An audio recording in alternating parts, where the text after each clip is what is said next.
Welcome back. పశ్చిమ గోదావరి జిల్లా భీమవరంలో నిర్వహించిన ఉపాధి హామీ పరిరక్షణ యాత్రలో కాంగ్రెస్ రాష్ట్ర అధ్యక్షురాలు వైఎస్ షర్మిలారెడ్డి పాల్గొన్నారు.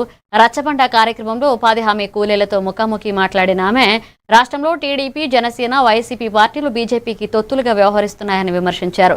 ఎంజీఎన్ఆర్ఈజీఎస్ పథకాన్ని బీజేపీ బలహీనపరిచే ప్రయత్నం చేస్తుందని, మహాత్మాగాంధీ పేరు ఉన్న పథకాన్ని మార్చడం దారుణమన్నారు. ఇక రాష్ట్రంలో కూటమి ప్రభుత్వం ఏర్పడ్డాక లక్షలాది జాబ్ కార్డులు తొలగించారని ఆరోపించారు.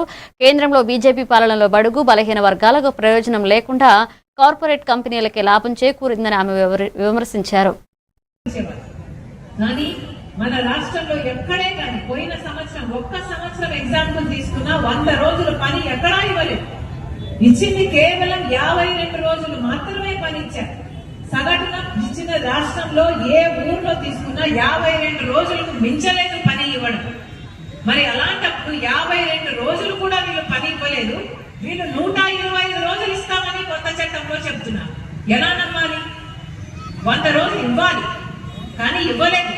వీళ్ళు ఇచ్చిందేమో 52 రోజులే కానీ 125 రోజులు ఇస్తాము అని చెప్తున్నారే.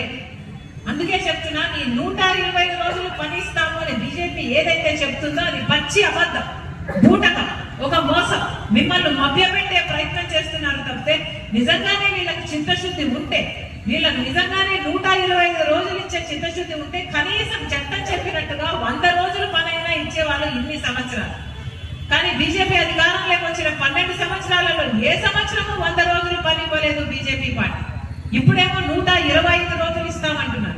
నిజంగానే వీళ్ళకి 125 రోజులు పని ఇచ్చే చిత్తశుద్ధి ఉంటే 18.5 లక్షల జాబ్ కార్డులు ఎందుకు తొలగిస్తారు? కేవలం నిరుడు సంవత్సరంలోనే 18.5 లక్షల జాబ్ కార్డులు తొలగించేశారు చంద్రబాబు గారు ముఖ్యమంత్రి అయినాను. మరి ఎందుకు అని అడుగుతుంది కాంగ్రెస్ పార్టీ. నిజంగానే మీకు ఉపాధి హామీ పని చేసే చిత్తశుద్ధి ఉంటే అంతమందికి జాబ్ కార్డులు ఎందుకు తొలగించారు? అంటే 37 లక్షల మందికి ఉపాధి హామీ పని లేకుండానే చేసింది కదా కూటమి సర్కార్.